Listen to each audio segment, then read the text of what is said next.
Bienvenue dans le podcast My Coaching Partner. Je m'appelle Capucine et je suis coach professionnel, spécialiste dans la gestion de carrière. Ici, on parle de carrière, de transition professionnelle, de prise de poste et de retour à l'emploi avec des conseils concrets, de l'inspiration et des clés pour passer à l'action. Si vous cherchez à dynamiser votre parcours professionnel, à naviguer sereinement à travers une transition ou à vous épanouir dans un nouveau rôle, ce podcast est fait pour vous. Bonne écoute! On le sait tous, un conflit mal géré coûte plus cher qu'une conversation claire.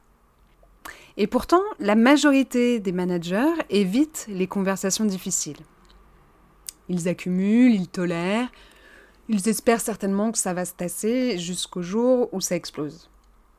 Ou alors l'inverse, ils vont droit au but, mais avec une franchise si brutale qu'ils abîment la relation. Et ça, dans un secteur comme le luxe, où la finesse relationnelle est un code fondamental, c'est fatal. Si vous avez déjà repoussé une conversation difficile parce que vous ne saviez pas comment la formuler, cet épisode est fait pour vous. Aujourd'hui, je vais vous donner un process clair et structuré pour dire les choses clairement en situation de tension, sans escalade et sans vous renier. Et surtout, je vais vous montrer comment gérer les réactions de votre interlocuteur. Parce que c'est souvent là que tout dérape. Voici ce qu'on va voir. D'abord, ce que le conflit n'est pas. Et ce qu'il vous coûte quand vous l'évitez. Ensuite, on va parler de ce process avec fait, impact, besoin, demande, en 4 étapes. Et enfin, comment les 4 réactions typiques, la défense, le silence, l'attaque et le détournement. C'est parti.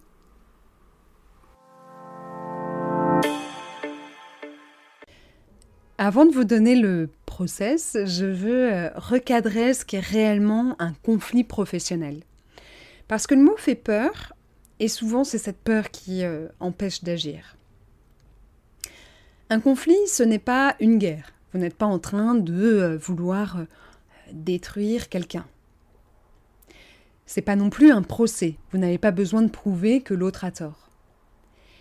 Et c'est pas non plus un débat d'ego. Il ne s'agit pas de gagner, de savoir qui va gagner dans ce conflit. Un conflit, c'est un écart entre ce qui est attendu et ce qui se passe. C'est tout. Et votre rôle de manager, c'est de nommer cet écart avec clarté, de partager son impact et de proposer une alternative, un chemin. Le problème, c'est que la plupart des managers font l'une de ces 2 erreurs. Soit l'évitement, vous ne dites rien, vous accumulez les griefs, et un jour vous explosez pour un détail. Et votre interlocuteur en face ne comprend pas. Résultat, rien n'avance. La deuxième erreur, c'est la franchise brutale. Vous dites tout parce que c'est votre tempérament, vous avez l'habitude d'être sans filtre, vous vous sentez mieux, 5 minutes, et ensuite la relation est fracturée. Le résultat, c'est que ça a un impact sur votre collaboration. Le coût d'un conflit non géré, c'est une tension latente qui va contaminer petit à petit l'équipe, qui ne va pas rester seulement avec la personne, si tant est que le conflit ne concerne qu'une seule personne. C'est aussi une perte de temps immense, avec des non-dits, des contournements. Et aussi, c'est l'érosion de votre crédibilité. Parce qu'un manager qui ne sait pas adresser un sujet, ça se voit. Mais il y a une bonne nouvelle, le conflit, ça se structure. Ce n'est ni une question de courage, ni de feeling, c'est vraiment une question de méthode. Et c'est ce qu'on va voir maintenant.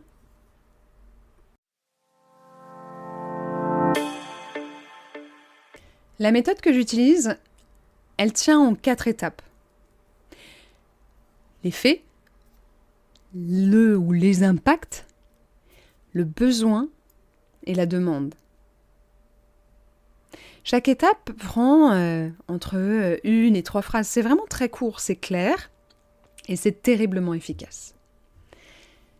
La première étape, les faits. Commencez par décrire les faits, de manière vérifiable, observable, neutre, pas une interprétation, pas un jugement, mais vraiment un fait. Si je dis « tu es toujours en retard », c'est un jugement. Si je dis « sur les 4 dernières réunions d'équipe, tu es arrivé après le démarrage à 3 reprises », c'est un fait. La différence ? Le fait ne déclenche pas de réaction défensive, il pose un terrain neutre. À cette étape, même si c'est pas toujours simple, et vous le voyez dans l'exemple que je viens de vous donner, évitez au maximum d'utiliser le « tu ». On dit en coaching que le « tu » tue, et c'est assez vrai. L'autre personne en face le reçoit comme une agression. Mais malheureusement, parfois, on n'y échappe pas. La deuxième étape, c'est l'impact. Après avoir annoncé le fait, expliquez l'impact concret que ça a sur vous, sur l'équipe, sur le projet, sur l'activité au sens large. Par exemple, avec cette histoire de retard récurrent, quand le démarrage est retardé, l'équipe perd 15 minutes et les décisions sont reportées à la prochaine réunion. L'impact, ça rend vraiment le sujet légitime. C'est pas une remarque personnelle, c'est un véritable enjeu qui sort de la simple responsabilité de la personne que vous avez en face de vous. La troisième étape, c'est d'exprimer le besoin. De dire ce dont vous avez besoin pour avancer. Pas ce que l'autre devrait faire, mais vraiment ce dont vous avez besoin. Si je reprends mon exemple, ça va être « j'ai besoin que les réunions démarrent à l'heure pour qu'on puisse prendre les décisions qui s'imposent ». Le besoin transforme le conflit en collaboration. Vous n'accusez pas, vous invitez à résoudre un problème commun. Et la quatrième étape, c'est la demande. Terminez par une demande claire, spécifique, actionnable. Est-ce que tu peux t'engager à être là 5 minutes avant le démarrage de nos prochaines réunions ? La demande, elle donne vraiment la next step, la prochaine étape. Sans demande, vous avez juste partagé un ressenti. Alors qu'avec une demande, vous avez vraiment posé un cadre. Je vais vous donner quelques exemples concrets.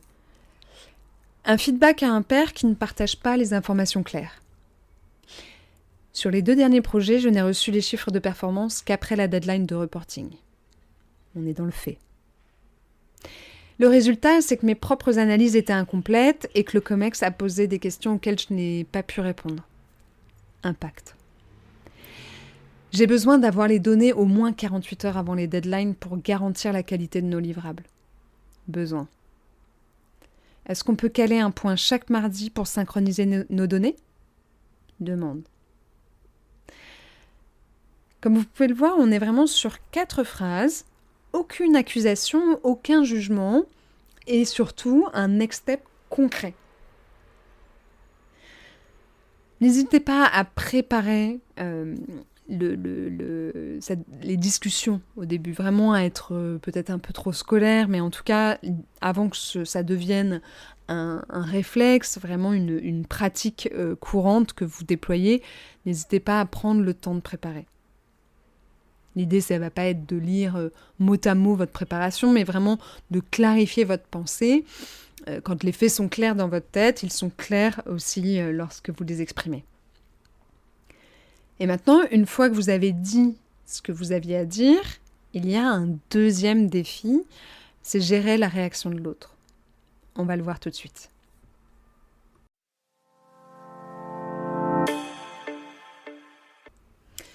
Alors, quand vous posez un feedback structuré, votre interlocuteur réagit nécessairement. On est dans de la relation humaine et sa réaction tombe généralement dans l'une de ces 4 catégories.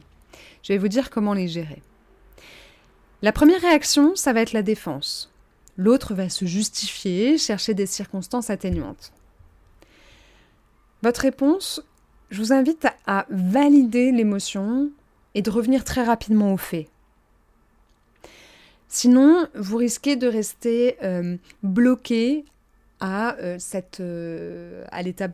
la première étape de votre feedback et de passer à côté de la discussion constructive qu'on veut. Par exemple, vous pouvez très bien dire « je comprends le contexte, moi ce qui m'importe c'est de trouver une solution pour la suite ». Prenez de la hauteur. La deuxième réaction, c'est le silence. La personne en face ne dit rien, elle absorbe, elle se ferme. Là, je vous invite à laisser le silence exister.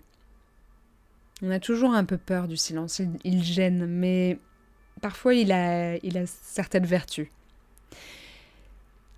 Et puis vous pouvez poser une question ouverte. Par exemple, qu'est-ce que tu en penses ? Ou comment est-ce que tu vois les choses ? Surtout, ne comblez pas le silence avec vos propres mots. Le silence va donner du poids à votre message. La troisième réaction, qui est une des plus compliquées, c'est l'attaque. L'autre va retourner le sujet contre vous. Surtout, ne rentrez pas dans le jeu. Marquez la distance en disant quelque chose comme « Je suis ouvert à un feedback de ta part et on pourra en discuter séparément ». Pour l'instant, je voudrais qu'on se concentre sur ce sujet. Ça peut être extrêmement compliqué, parce que si vous avez en face de vous quelqu'un qui a un fort caractère, cette stratégie d'attaque peut être très décontenançante et vous pouvez rencontrer du mal à garder votre calme, mais c'est vraiment crucial. Et la quatrième réaction, c'est le détournement. La personne va changer de sujet, va minimiser. Vous pouvez même avoir quelqu'un qui fait de l'humour pour désamorcer cette espèce de tension qu'on ressent dans ce type de discussion. Là, votre responsabilité, votre rôle, ça va être de revenir au sujet avec bienveillance, mais de la fermeté. Je comprends, mais ce sujet est important pour moi. Est-ce qu'on peut en parler maintenant ?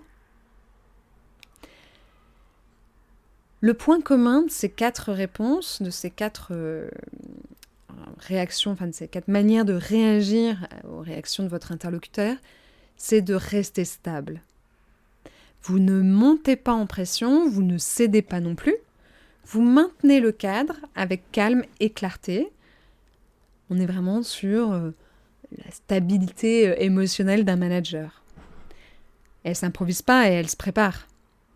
Souvenez-vous bien d'une chose, votre objectif, c'est pas de convaincre l'autre sur le moment.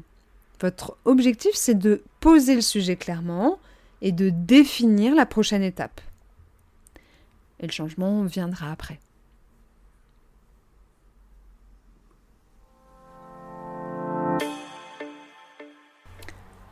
Pour conclure, voici les 3 points clés à retenir. Un conflit, ce n'est pas une guerre. C'est un écart entre ce qui est attendu et ce qui se passe. Et votre rôle de manager, c'est de nommer cet écart avec clarté. Le processus en 4 étapes consiste à les faits observables, l'impact concret, le besoin exprimé, la demande claire. Préparez-le par écrit avant chaque conversation un peu difficile. Et face aux réactions, que sont la défense, le silence, l'attaque ou le détournement, restez stable. Ne montez pas en pression, revenez aux faits et aux prochaines étapes. Voilà votre défi pour les 48 prochaines heures. Identifiez un sujet que vous repoussez, une discussion que vous repoussez depuis quelques jours. Rien de majeur, mais ça peut être un retard récurrent, un livrable incomplet, une communication à clarifier. Et testez ce process. 4 phrases, quelques minutes de préparation, et vous verrez que c'est beaucoup moins effrayant que ce que vous imaginez. N'oubliez pas que le leadership, ce n'est pas l'harmonie permanente, c'est la clarté permanente. Et si toutefois vous n'arrivez pas à sortir d'une situation compliquée avec un collaborateur ou avec plusieurs personnes de votre équipe, contactez-moi, prenez rendez-vous pour un appel d'une 30aine de minutes. On verra ensemble comment je peux vous accompagner. Le lien pour prendre rendez-vous est dans la description de cet épisode. Merci de m'avoir écouté aujourd'hui. Si cet épisode vous a plu, n'hésitez pas à commenter et à laisser une note sur votre plateforme d'écoute. C'est très utile pour moi et pour faire connaître ce podcast. Je vous retrouve jeudi prochain pour un nouvel épisode. D'ici là, prenez soin de vous et de votre carrière. À très bientôt.